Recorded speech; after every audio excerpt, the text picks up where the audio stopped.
McDonald's has entered a Minecraft movie universe, and Grimace, Birdie, and Hamburglar just spawned as new collectibles as part of a Minecraft movie meal with your choice of Big Mac or 10-piece chicken McNuggets with spicy nether flame sauce. Participate in McDonald's for a limited time. A Minecraft movie only in theater. What's up, y'all?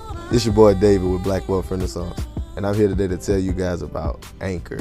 If you haven't heard of Anchor, it's the best place to make a podcast. Anchor is a free app that has creation tools that allow you to record and edit your podcast straight from your phone. Anchor also distributes your podcast across all major platforms, including Apple Podcasts, Spotify, and many others. You can also make money on your podcast with Anchor with no minimum listenership.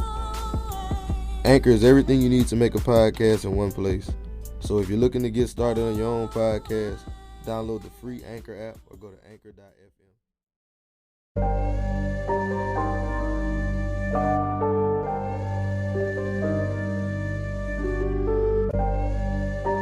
you know the rules of the game? Yeah. You know the rules of the game? I don't care what color. Can you make me 100 million? Let's talk money. Can you make me that? If you can't make me that, I don't want to talk to you. You shouldn't even be at this table. Hey, I got money on my mind. I'm just trying to get some dough. I ain't picking up my line unless it's money on the phone. Gotta get it on the daily. All I want is dubs. You know what I'm on.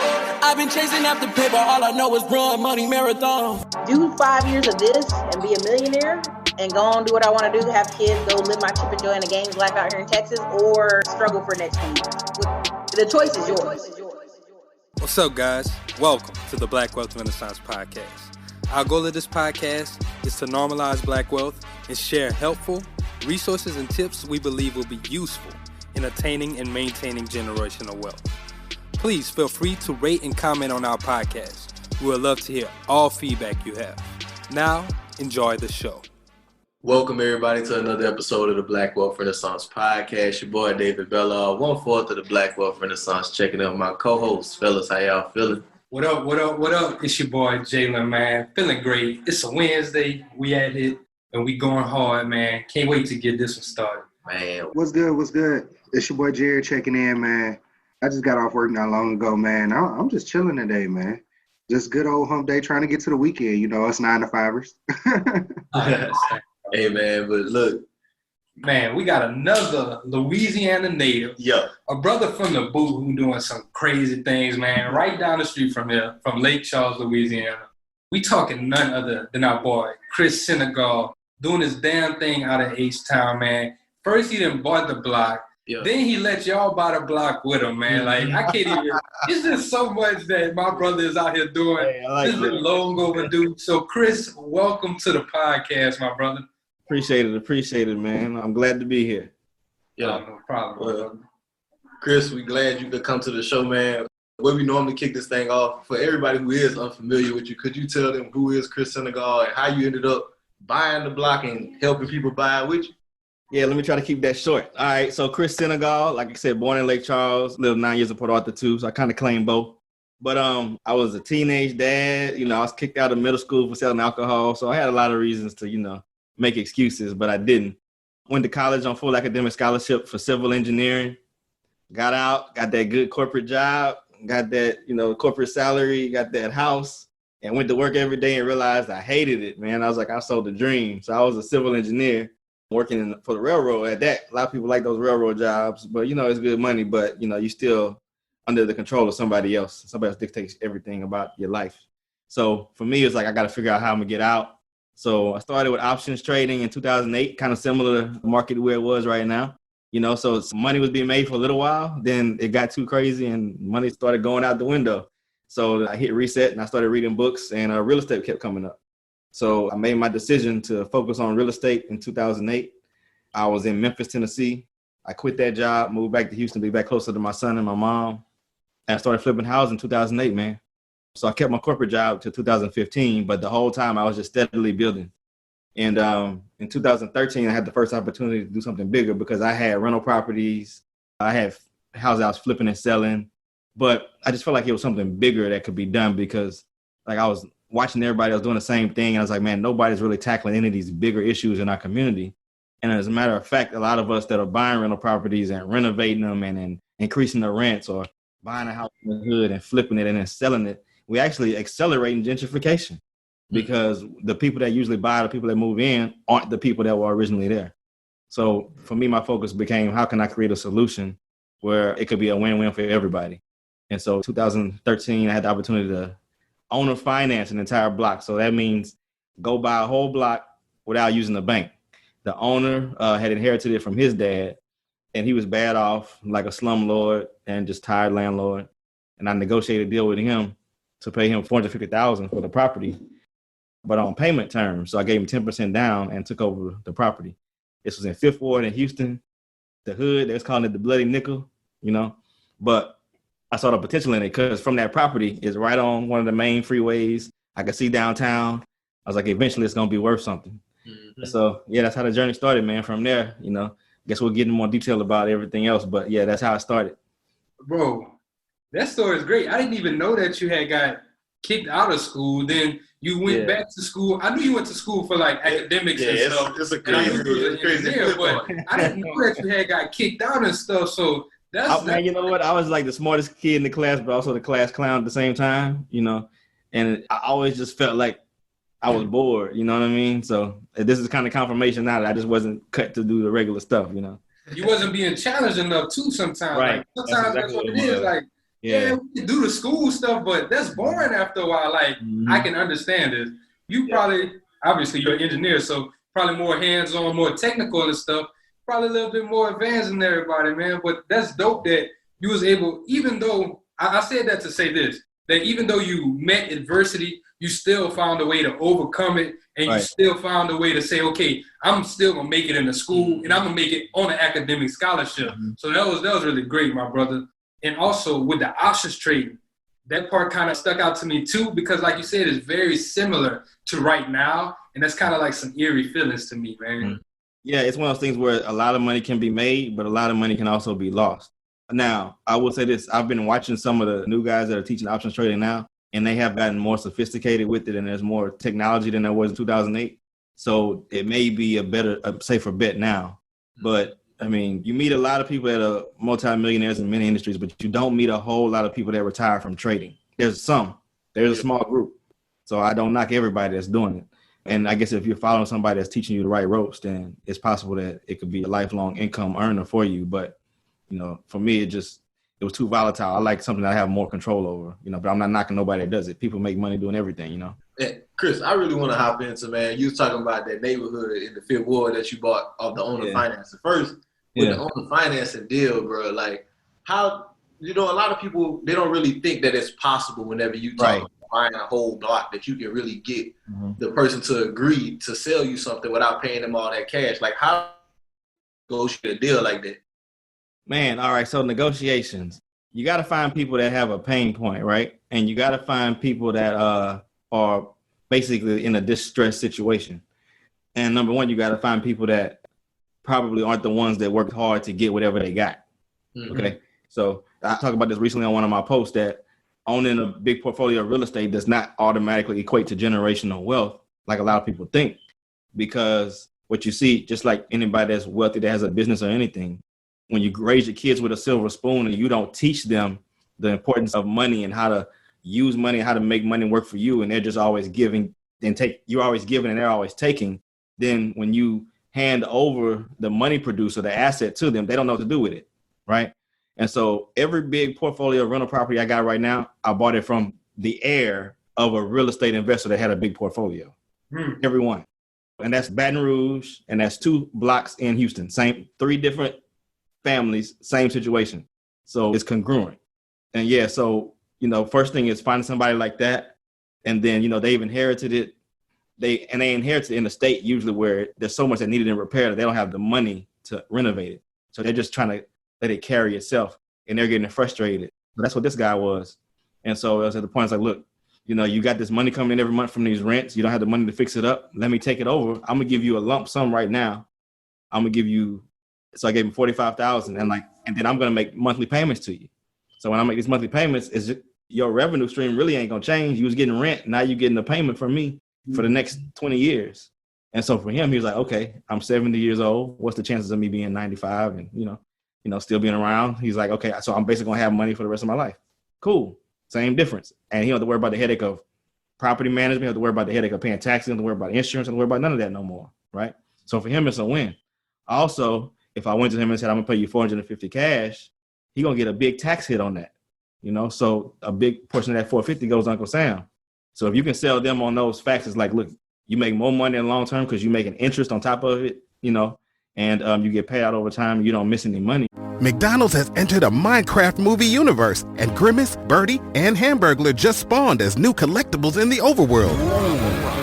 Now for a limited time, you can get one of 6 McDonald's collectibles when you order a Minecraft movie meal. Ooh. With your choice of Big Mac or 10-piece chicken McNuggets with spicy nether flame sauce. Available now in a biome near you. Oh, and at your local McDonald's. I participate in McDonald's for a limited time. A Minecraft movie only in theaters. Then it could be a win-win for everybody. I like that. I like that you make it like a win-win situation for both parties. Like, man, that's the number one thing I learned about negotiation and getting people to do creative things out the box. Number one, you got to show them what's in it for them before you tell it what's in it for you. You have to. And I like that, especially now because we're on the topic of real estate. You see that a lot with wholesalers. A lot of times wholesalers, they don't really want to solve the problems anymore. A lot of people, they just trying to beat people out their money. Then they turn around and they trying to beat the buyer on the back end too. Mm-hmm. So I like how you mentioned, you got to make sure you show what's in it for that other person in that negotiating, because I'm pretty sure they help you close a whole lot more deals too. Oh, definitely, man. Definitely. I mean, whenever people feel like you're really solving a problem for them and you're helping them more so than going after it for yourself, they always buy in, 100% of the time. And now I kind of want to go more into the actual neighborhood that you purchased in, bro, because you mentioned they call it the bloody nickel. And when it comes to these low income type of crime areas, a lot of time we run from that, but you saw the value in that. Like, could you speak more to that? So let's start from the beginning. At one point in time, this neighborhood was founded in like 1900, 1910, right? And this was before desegregation. So this was once a thriving Black neighborhood, right? This is one of the first neighborhoods settled in Houston. Matter of fact, it's the first neighborhood settled by Creoles from Lafayette, Acadiana area when they moved to Texas. It's actually called Frenchtown, the little blocks, the area that I bought. But yeah, so this area went from thriving, and then after desegregation, when we felt like we had the right to move to other people's neighborhoods, a lot of us moved out of our own neighborhood, right? Because we felt like we earned the right to go move in somebody else's neighborhood. And this Fifth Ward also was a thriving business district. Like we talk about Black Wall Street all the time, but every single city had to have a Black business district because we couldn't patronize nobody else's stuff. Mm-hmm. Like doctors, lawyers, insurance companies, restaurants, tailors, laundromats, everything. We had everything in our neighborhoods. So now all these abandoned buildings, I guess we grew up seeing them abandoned, so we don't really ever think about what they once were. Yeah. Right? So what you see in the neighborhood now is the people that didn't make it out when everybody else left. But there's still a lot of opportunity there. Usually what happens is we look at the people that are still there and we do two things. Number one, we say, oh, it's too rough. It's too hood. I wouldn't want to live there. And number two, when somebody does try to go do something, the other group is like, nah, don't do nothing over there. Don't make it nice because you're going to make it unaffordable for the people that are there. Let's make it a charity neighborhood where we only look out for them. We only do low income stuff, and we beg the government to bring a grocery store back. And none of that never works. Like we've been trying that for 50 years and it hasn't worked. And so the model is what we should be doing is let's go back to these neighborhoods that were once thriving. Let's take control of them and let's rebuild them. Let's build them back up. Right. And so for me, it was like, okay, I see this opportunity here because if you look at Houston redevelopment, like 40 years ago, everything inside the 610, which inside the loop of downtown or around downtown was the hood. There was all wards all the way around. It started in the Heights and it moved counterclockwise around downtown. Everything's been gentrified and revitalized, right? So Fifth Ward was like the last quadrant that hadn't happened to.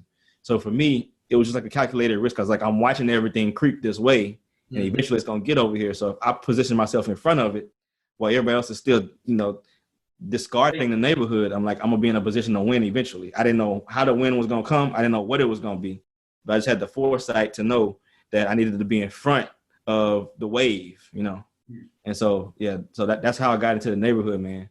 And yeah, when I bought into it, like I said, the particular block that I had, it was an old abandoned grocery store. Lady was just selling food illegally, selling beer and wine on Sundays, Asian lady, selling food stamps, all kinds of stuff. So I had to kick her out. And on the rest of the block, it was drug addicts, prostitutes. It was bad, bro. It was bad. Like a lot, like had at least 2 or 3 police calls a day. So I had to clean all that up. But, you know, it was basically an investment. That was a sweat equity I had to put in to say, hey, I'm 29, I own a whole block. You know what I mean? Yeah. So, yeah, so that's how I got into it, man.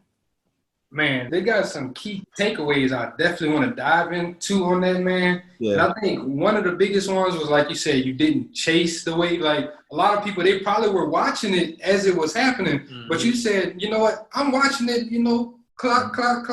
It's going to hit me at one point. And you did it in a district that was known for Black excellence. So that's going to even make it hit even harder. So now whenever, you know, they're gentrifying all these hoods, you can't touch this one. Like, we update, but you can't touch this one. Right. Yeah, and so that's kind of what happened. So I bought it in 2013, and in 2016, the biggest developer in Houston that built the big city center development announced that they had bought 150 acres in the South and the Fifth Ward, like right on Buffalo Bayou, right next to downtown. So that's when I was like, okay, the bet paid off, you know, but they didn't say when their project was going to start, but I knew eventually something was going to come. So that kind of solidified everything. It's like, so you got 2 parts to it. You got to have the foresight to know where to buy, and then you have to have the understanding to know when to move. Like after you control it, don't move too soon, because you may invest in something and rehab it, but there's still no demand or no interest for anybody to move back to the neighborhood. So you got to have both of those variables in that equation at the right point in time to make it a win. No, damn. I have a question. I thought you was about to say something. And so whenever you're doing that and doing your research, were you going to any type of like economic development meetings or anything like that, just so you can know, okay, I know that this is where they might be allocating some of the funds to, or anything like that? Yeah, so definitely you want to stay plugged in with city council minutes from meetings, because anytime there's a big project, the developer usually has to go before the council to ask for what they call a variance for the change of use for a property. You want to look at the city's planning and urban development department online. That'll tell you like the 5 and 10 year plans for the area. And then you want to, you know, just read the newspaper, you know, and watch the news, because new developments are always announced way before they actually break ground, you know. And other things you can do is, like, I was very plugged in with all the realtors that worked with builders and new construction people, because they are the ones that are also in the forefront, because they're really closely connected to the commercial developers. They know them, you know. So whenever they know their friends that's a commercial developer is about to do something, they're going to go start building in that area, you know. So when you have all those different sources of information, you can kind of piece it together and understand what's about to happen. And so, like, with all that you just said, kind of, to me, I think it answered a little bit of what I had in my head. So I know you revitalized the area after you cleaned it up and all that. One that scene that you were doing, you only selling to people who look like us. And I think that's a real important thing when it comes to developing our communities and redeveloping them. So, like, what were some of the things you used to kind of get people to go back to that neighborhood after, you know, it had built such a bad reputation? Yeah. So number one, technically you can't discriminate on who you sell to. So that's the other side of the Fair Housing Act, right? Like, you can't say, no, I'm only selling to Black people. But what I made sure I did when I decided to start the new construction was educate us on the importance of getting in early. Like, we always complain about gentrification. We always complain about how we never can afford anything in that neighborhood. But I had to educate everybody on the fact that the prices just don't start at this high. You know, while we still call it the hood, the prices are here. While we still call it the hood, the prices are here. And by the time we go back to the neighborhood and realize it's changed, the prices are here. And then we're like, damn, we can't afford nothing, you know? Mm-hmm. So, but what really happened is, while we were still calling it the hood, they were in there walking their dogs. You know what I mean? So you have to be okay with moving in before everything looks nice. If everything looks nice, you have missed the wave. You've missed that value appreciation wave. And so for me, that's all it was. It's just educating people on that, educating people on the importance of realizing that these neighborhoods once had a rich heritage, and it's important for us to move back if we ever want those narratives to change. If we really want the grocery stores to come back to these communities, some of us have to take the charge and actually be the ones to move back and buy the properties, because the grocery store is going to pull the demographics of the area. They're going to look at the average income of the area. And if all the corporate guys, the lawyers, the doctors, the dentists, if they all in the suburbs, when they pull a demographic in that neighborhood, it's not going to show anything. So we got to be there. You know, it could be a win-win for everybody. So that's really what it was, man. I mean, my first 2 buyers, actually, they already had that mentality. Like, we think nobody wants to move back, but it's people that really do want to live back in those neighborhoods. The first 2 people, they saw what I was doing and they put contracts in, and then they found out about my movement. And they were like, wow, you really on a bigger wave. Like that made them even more energized about being a part of it. You know what I mean? So, I mean, it's a lot of opportunity for us to continue this and duplicate this and replicate it and just expand on it. Man, that's beautiful. I love how everything in your strategy has it set up for everybody to be able to win.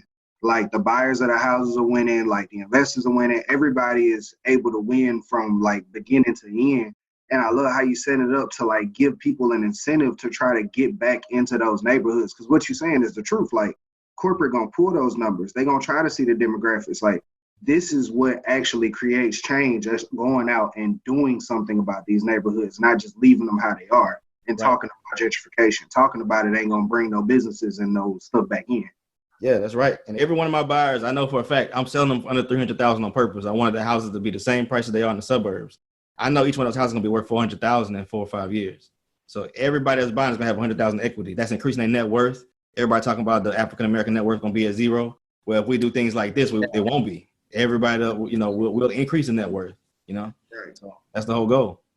Man, and I kind of want to get into like, whenever you were coming into this neighborhood, were you kind of met with any type of resistance from the people who are in there, like living there and kind of like, okay, because, you look like, everybody look alike, but they probably like, man, what this dude doing thinking he about to come in and change all of this and that? Was there any type of like resistance like that? And how did you kind of like educate those people if you did meet that resistance?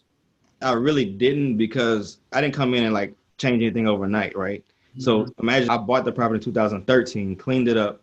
I actually did parolee housing for like 3 years on it before I started any new construction. I didn't start demolition until late 2017. Okay. But the neighbors had watched me go in, clean it up, and like get rid of all the bad traffic. I mean, there's kids right now that are next door. They're like 8 or 9. When I bought the property, their parents wouldn't let those kids go outside. Yeah. You know what I mean? Because of the crackheads and the drug addicts and everything. And now the kids playing outside, So all the neighbors are happy for what I did. The junkies are probably the only ones that's upset. But I mean, they just moved to another area, So, I really didn't meet that. I really didn't have that.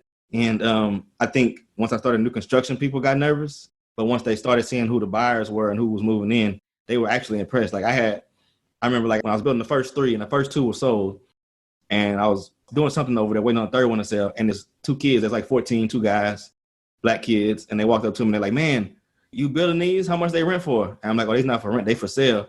And it's like, oh man, who be buying these? Must be white people. I was like, actually, brother, I was like, there's actually people that look just like you that are about 10 years older than you that actually the buyers of these. And it's like, man, for real? Like, we didn't know like we could do that kind of stuff. And so like, that's the type of imagery that they need, you know what I mean? Because they don't have that nowhere over in those neighborhoods. And so when we move back, it's unfortunate that friends that grew up together, right? Like y'all got friends that didn't go to college, that dropped out of high school, right? Yeah. So, but imagine after you do what you do and you decide to go to college and you go to work, work every day and you got student loan debt and you want to move back to the neighborhood, your buddy's still back there. But when you get ready to move back, it's like, nah, we ain't got no options for you, bro. You got to go to the suburbs, instead of having an option for you. So there's people that want to move back and want to be good examples to the next generation and say, look, I made it and I'm still here, or come from another neighborhood. Look, I grew up in a neighborhood just like this, but now I'm here. And, that's the type of representation our kids need. So I haven't had any pushback because like my focus has specifically been not displacement. Like I'm not knocking on nobody's doors, asking nobody's grandma to sell their house. I'm not doing none of that. It's only abandoned property, drug infested property, neglected property. That's the only things I'm taking to build new construction on. Anything else I buy over there, if it's got tenants, I'm trying to keep them there. Like I don't want to displace anybody. Hey, that's hard, man. I love to hear. And that kind of goes to the next segue I wanted to go in. Because you talked about it earlier, about how whenever you're coming through, a lot of the times we speeding up the gentrification. Mm-hmm. So can you kind of explain, like, how is that we're helping them in the long run whenever we're doing some of these things? Yeah, okay. So, and this mainly comes with wholesaling and flipping. What we don't realize that it's sold to us that this is how you make money without having a lot of money to invest, right? Mm-hmm. And what you're doing is you're getting real estate from a distressed seller, and then you're marking it up and selling it to an investor.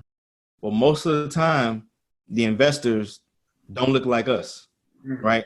And a lot of times, the people that you're negotiating with and selling to, they feel happy. A lot of them didn't want to sell to anybody else except somebody look like them. Like Another part of history that we don't talk about, we talk about redlining, right? When the government started backing loans for certain neighborhoods and they excluded the black neighborhoods for the most part. Well, we forget about the part that we already own houses. Like our grandparents and great grandparents worked and built houses out of pocket. And so a lot of these houses that was built in the 20s and 30s and 40s that are still in these neighborhoods that we're inheriting, you know what I mean? Our great grandparents and grandparents built those out of pocket, and we letting those go now. Right. And then so like our generation, the ones that have those now, or the previous generation that are in their 60s and 70s that have them now, a lot of the wholesale deals come from people like that. And they've held on to it specifically because they don't want their family legacy to be given away to another culture. Mm-hmm. And you go in as a wholesaler and they really think you're buying the property, or you go in as an investor and they really think you're about to keep the property. And all you about to do is renovate it and flip it and sell it to the highest bidder, whoever that is. And a lot of times they don't look like us, you know? So you're basically turning the neighborhood over for a quick profit, right? And so, like, you know, so that's why I'm very purposeful, and I'm trying to tell people to be cognizant of that. Like, it's okay to do that and make money, but try to keep it within the community. Like, a wholesaler, find an investor from the neighbor, you know, from the community, a black investor or somebody that has the genuine interest of the community at heart, and somebody that's networking with either agents that can bring people from the community that are looking to buy a house so that it stays in the community, or people that want to rent that look like us, that want to live in the neighborhood, you know? It's ways that we can do it and still make money, but not just turn the neighborhood over to outside communities, basically. Yeah. Gotta practice that group economics, man. That's what it is. 100% group economics. That's the thing. 100%. And I really want to pivot now to the second thing, because you're doing group economics on a major scale, my brother. Like, we didn't even get to talk about it yet, but I'm excited about it because, like, you just, with your fund, didn't y'all exceed y'all goal? And, like, it's close. Yeah, so the maximum that a fund can raise is $1,070,000, and we hit that number on July 9th. So, yeah, after 6 months. Congratulations, man! I was just about to say, y'all just dropped one. The beginning of the year. It's like it took about 7 months. I started it in like December, December. Yeah, man. So that whole project was, so we just talked about all the new construction, right? Mm-hmm. And I hinted on this topic a little bit, but it's about protecting the existing residents. So as you go in and revitalize, or when you see a neighborhood about to be gentrified, the only way you can control rents, the only way you can have any control over displacement is to actually own the other real estate, right? And so when you know the gentrification is coming, you can go in and invest and put yourself in a position to benefit from the value appreciation of everything. So that gives you a good ROI. And that way you don't have to focus so much on the cash flow, which means you don't have to go in and raise rents and displace people, you know? And so that was the focus of that project. It was, let's go in, another tired landlord. This one, the parents actually still owned it, but the son didn't want to take over it. He just wanted, you know, because he's got a corporate job. He's got a different mindset on what he wants to do with his life. So nothing wrong with that. He's got to start another business. So the family had put the entire portfolio up for sale, 18 houses, 2 commercial buildings, right on the Black Wall Street of Fifth Ward called Lyons Avenue. And so when I saw the opportunity, I was like, man, this is a good one to take control of. Yeah. Because some of the tenants have been there 30 years, literally. Matter of fact, the Houston newspaper, the Houston Chronicle, wrote an article that came out today about this project. And they got interviews from a lady that's 72 that's lived there half her life. You know, there's 2 sisters that have been there, living there 20 years next door to each other. And one of them's daughter live on the property too in a different house. So to say you got this type of long-term tenants, and when the owners say we're going to sell, all of these people get nervous. Right? Because their rent is like $550 to $700. They know they can't go nowhere else and find rent like that, you know? And so for me, 18 houses between $500 and $700 a month in rent, that's still bringing in $11,000 some dollars a month. Yeah. You know what I mean? So I'm like, okay, if I can do the same like I did with the other one and negotiate an owner finance situation where I don't have to use a bank, I can make this work, right? And so I went to the sellers and I was like, I'll offer you 10% down. And they were like, nah, we need something more than that because, you know, we ready to retire. We need some significant money. So we ended up settling on 50%. They were asking $1.5 million for the whole portfolio, all 18 houses and the 2 commercial buildings. I talked them down $250,000 basically. So we settled at 1.25, but I talked them in 50% at closing and then 50% in 2 years. No payments in the middle. So give them. Yeah. So, and the way I was able to negotiate that is because they hadn't had any accounting record, right? So they were just collecting payments every month, like Xerox copies of money orders and stuff. And so I explained to them that if I want to be able to get a bank loan on this eventually, but I'm gonna need 2 years of strong financials to submit to the bank. So I said, so if you work with me, let me give you half of what we agreed on now. Let me give me 2 years to get everything up and running, get the commercial space back online, and get that revenue generated. Then when I go to the bank, I'm only asking them for $650,000. They're gonna give me that all day, you know, because it appraised for 1.35 right now, right? So by then it's gonna appraise for at least 2.5 or something like that, because it's gonna have so much more revenue coming from the commercial side. So when they agreed to that, I was like, okay, this is an opportunity for me to like do something else I wanted to do, because we always mad at Oprah, LeBron. We're like, man, why not buying the hood? You know, we mad at Jay-Z because he didn't buy the Marcy projects, you know. But let's think about it. We got trillions of dollars going through our community every year. But so if we could collectively invest our money, we can control a lot of this narrative that we waiting on the wealthy ones to handle for us, right? Yeah. So that's what made me make the decision to say, hey, I had private investors. I had somebody that could have funded it, gave me the money for like a 10, 15% return. And I could have kept the project to myself. But I was like, nah, this is more something I want to create a blueprint for what we can do in our communities. And so that's how the whole crowdfund came about, man. Everything I'm talking about happened, the negotiation happened in November. And by the end of November or December, I was running with the crowdfund. I even told the sellers what I was planning to do, you know, because they were an older Black couple. And they were like, wow, like, we'll give you time to make that work. We really want to see you successful with that, you know. So it's all about communication, man. It's all about communication and delivering the right message. And so, yeah, what it's done is it's really been working. Well, it really worked, you know. Yeah. Closed on it in March. So I actually closed on it before the crowdfund finished, just to make sure the sellers didn't get antsy, you know. So I closed on it, and I had only... The NBA playoffs are here, and I'm getting my bets in on FanDuel. Talk to me, Chuck GPT. What do you know? All sorts of interesting stuff, even Charles Barkley's greatest fear. Hey, nobody needs to know that. New customers bet $5 and get $250 in bonus bets if you win. FanDuel, America's #1 sportsbook.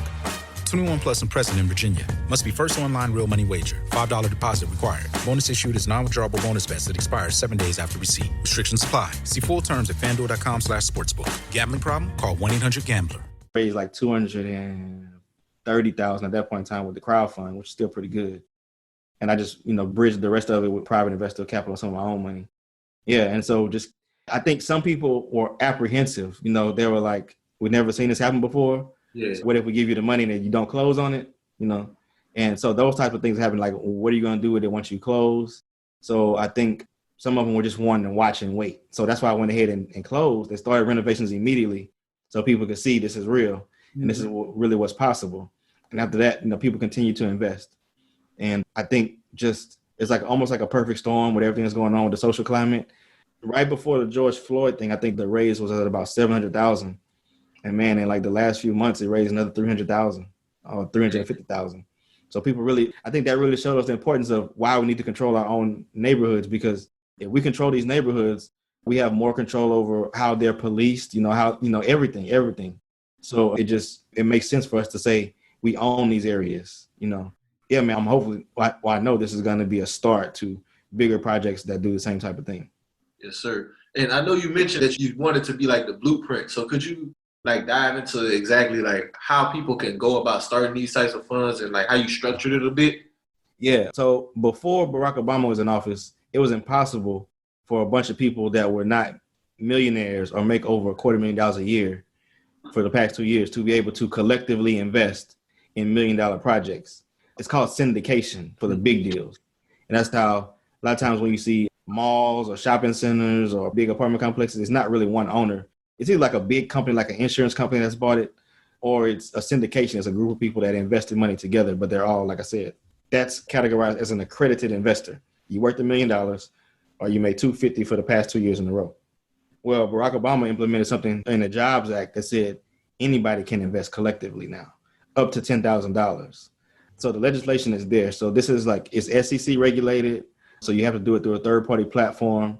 So imagine this being like a GoFundMe, but for investing instead of donations, right?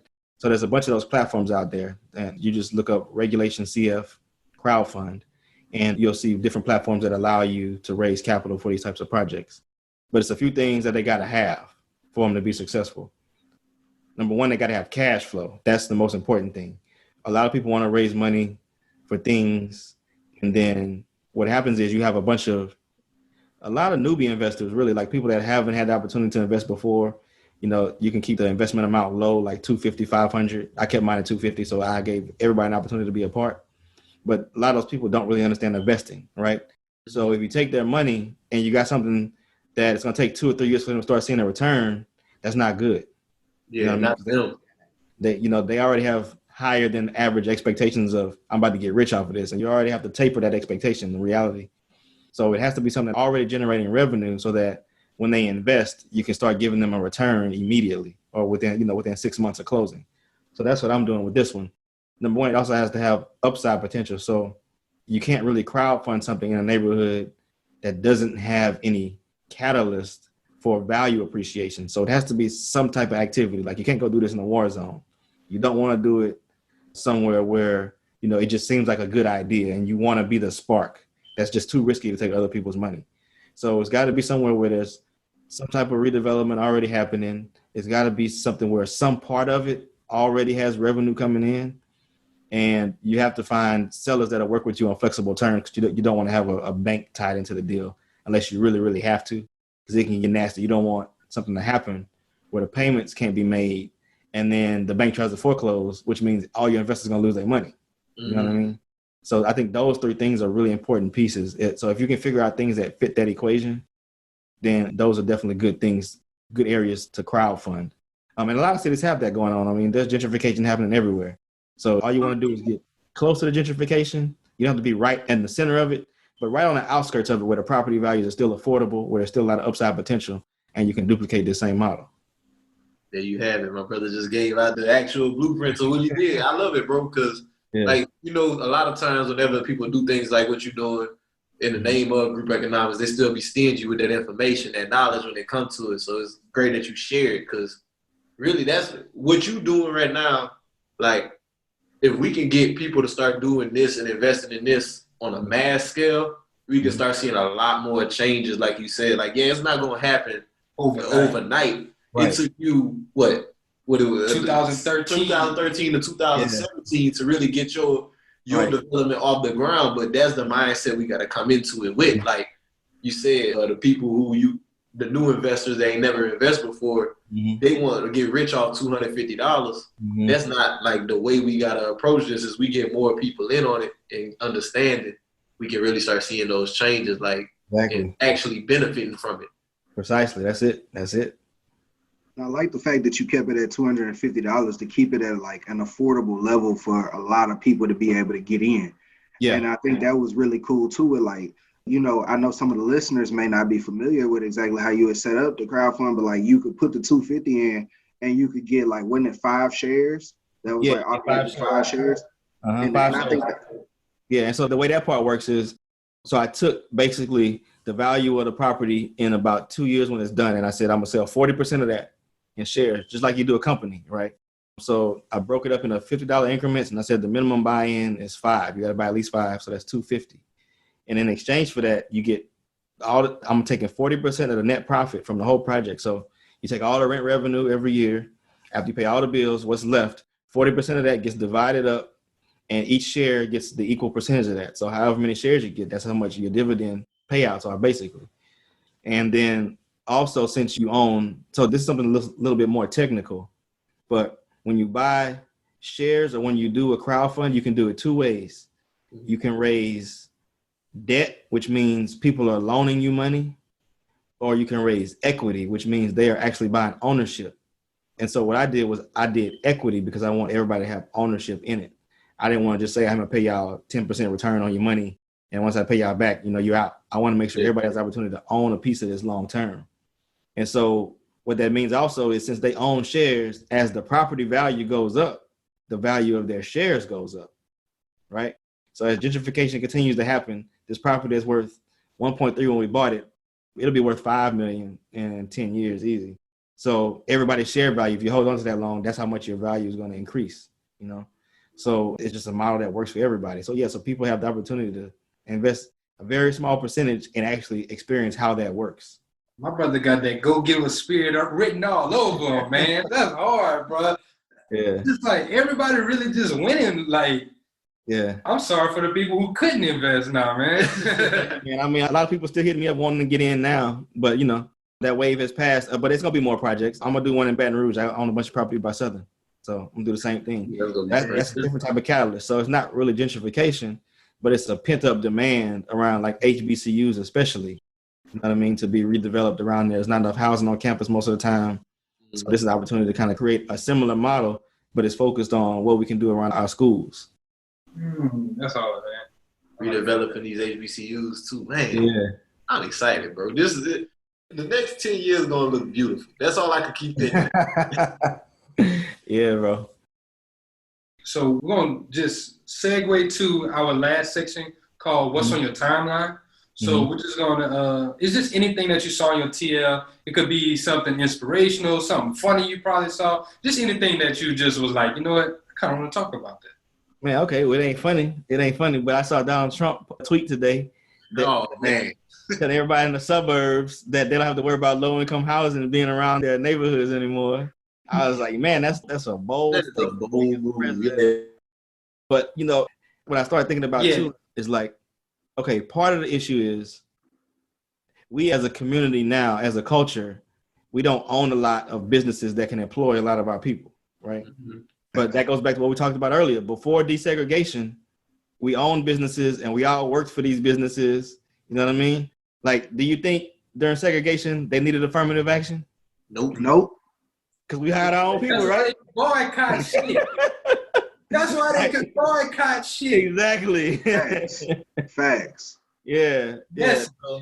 So, I mean, like, I think that's a call to action for us. It's like, okay, we got to get back on this wave. We got to start owning more. It's cool. And I don't like people that say everybody should be an entrepreneur because it's not cut out. Everybody's not cut out to be an entrepreneur.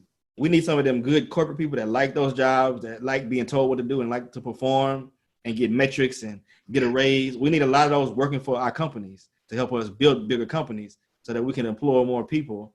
And then we can hire our own and move more people out of the low income tax bracket so we don't have to feel like it's a punch in our gut every time he says something about low income housing. Because technically, in reality, there's more white people on Section 8 and more white people on food stamps than us, you know? Yep.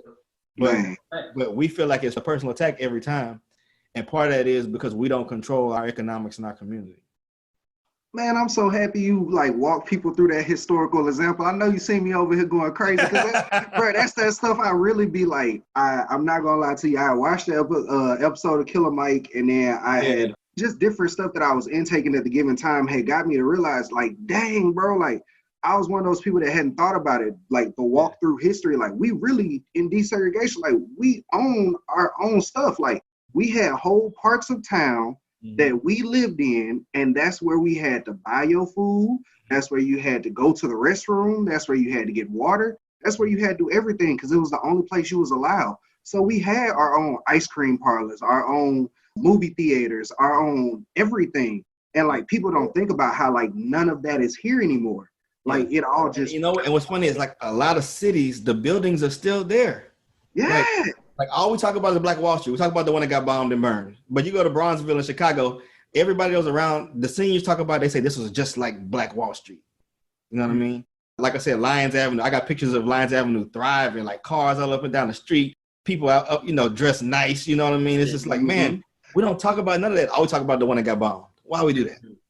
Yeah, I think, like, because I even think about it, I feel like a lot of that reason is because we get scared because, like, oh, if we do it again, this is what's going to happen again. And I feel like that's kind of maybe like a tactic. That's probably why that one is spoken about the most because maybe they're like, you know what, we don't want y'all to have this shit again. So well, they don't want us to be exposed to what was real, so they don't correct that narrative. They let us think that was it.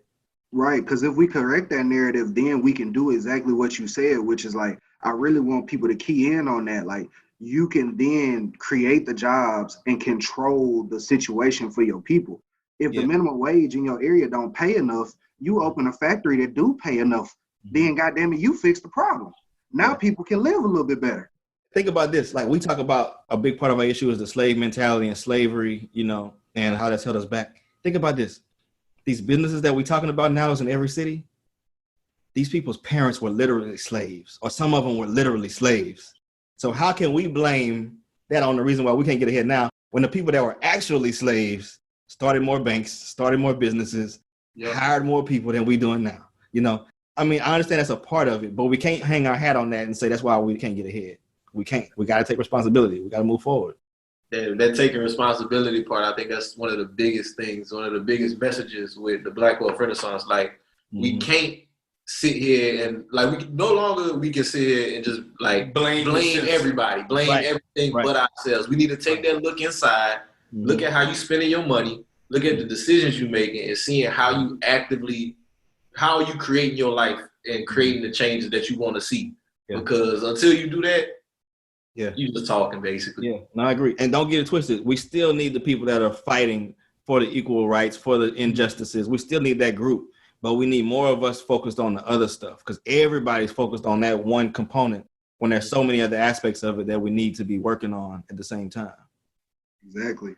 Because then we ain't got to worry about, I like how you said happy because, my bad. Because then we ain't got to worry about now, somebody happy because a company decided to change their racist logo. Or because, somebody decided to paint some streets or something like that. Like, then we can actually, like, create the change that we want to see through the businesses and the control and the network that we have. Like, I included that in a blog that I wrote for BWR. Like, the boycott with the buses was able to happen because they had a Black-owned taxi system that was able to run and keep the people going to work. The people wasn't going to be able to not just go to work. That's another thing people don't talk about. People not just not going to shop. They still gonna go to Route 21, still gonna buy all this stuff. We are the people who have to create the substitutes and the things that our own folks can go to keep the money within the community. Yep, that's it. 100%. People not gonna inconvenience themselves for a revolution. Right, right, you're right, man. You're right. And it's crazy sometimes whenever you even talk about the substitutes, how whenever people do start creating those substitutes, people start to criticize them. Like Master P with his brand, like. He came with the rice, with the pancake mix, with all of this, because he knows that that's where most of the Black people spend their money at. Yep. Whenever they're shopping, that's one of the largest demographics that people spend their money at. Master P is not an idiot. He does his research. Oh, but Jalen, why couldn't he come out with vegan noodles? I know, man. It's ridiculous. Come on, dog. It's never ending, man. Nobody's ever happy, but nobody's taking action either. So, Hey, man, that's the biggest part, too. Nobody taking action. You got all the criticism, but you cannot take action. Yeah. Self-hate, man. Well, Chris, my brother, we appreciate you hopping on the show, bro. Could you please plug yourself in, let the people know how they can follow you, keep up with you, any projects you got going on? You offer mentorship and stuff, too, like that, too, right? Yeah. When the next fun hit. Yeah, man, I got that. So my platform for mentorship and like learn at your own pace is called learnfromchris.com. Just go to learnfromchris.com. It's got several different ways that you can get in. Like if you just getting started, or if you want to get in a small group mentorship program, that's on there. Let's see, what else I got? My Instagram page, man, that's my main social media platform. It's _INVSTR. So it's like investor. The only vowel is the I. So yeah, investor on Instagram. That's why I'm most active. You can reach me in a DM there. If you want to send me a direct message, you can send me one there, or you can email me at chris@learnfromchris.com. And yeah, man, I'm an open book. I'm always giving away game. I will be announcing when the next project's coming online. So anybody want to get tapped in, that's how they can find me. Hey, y'all definitely check in with my brother, man. Y'all see the vibes he got. I know if y'all tapping into that mentorship, I know the game crazy. Yeah. And the man already explained to you how he winning, how everybody winning in the situation. Why wouldn't you want to win? I know it's crazy. Yeah. Why wouldn't you want to win? Right. Let's all win, man. Yes, sir. Yes. Well, before we wrap this one up, y'all, we're going to hop into a few housekeeping notes. First and foremost, as always, thank y'all for tuning into the Black Wealth Renaissance podcast. Growth's always crazy. Continue to like, share, and subscribe. Y'all make sure to check out our book, Manage Your Money Like the 1%. That's available really in ebook and paperback. Yeah. So you can buy it from your favorite retailer, wherever you want to go to. Amazon, Walmart, Target, Books A Million, Barnes & Noble. We global, baby. So y'all definitely check that out. And also, 8 Weeks of Wealth. Y'all join the 8 Weeks of Wealth. We're doing 8 consecutive weeks, just educating people on different topics. Last night, we did our house hacking course with Brian last night. It was really, really good. So y'all definitely be on the lookout and try to join. You'll get lifetime access to all of these webinars. Brother Spiller, you got anything? Man, just, y'all check out that 8 weeks, man. That's going to be crazy. We spend a lot of game, everybody getting a lot of information. And also just on a little bit more of a personal tip, a little announcement, man. By the time this podcast episode done dropped, I'm going to be, got my license and everything together. So if you're in Louisiana and you need some life insurance, y'all hit up your boy. Hey, turn up, man. I thought you was going to tell her about the mobile home, man. Hey, I did get a mobile home. I forgot to tell y'all about that. I did buy a mobile home. We gonna get some BWR content on it. I got you. Hey, that's what's up, bro. Congrats. Appreciate you. I'm trying to get like Chris out here. You know what I'm saying? Start small. Amen. Yes, sir. Yeah, man. Awesome. With that appreciate y'all, man. No problem, my brother. Appreciate you, man. And with that being said, this is Black Wealth Renaissance signing out. Peace. I got money on my mind. I'm just trying to get some dough. I ain't picking up my line unless it's money on the phone. Gotta get it on the daily. All I want is dubs. You know what I'm on. I've been chasing after paper. All I know is run money marathon.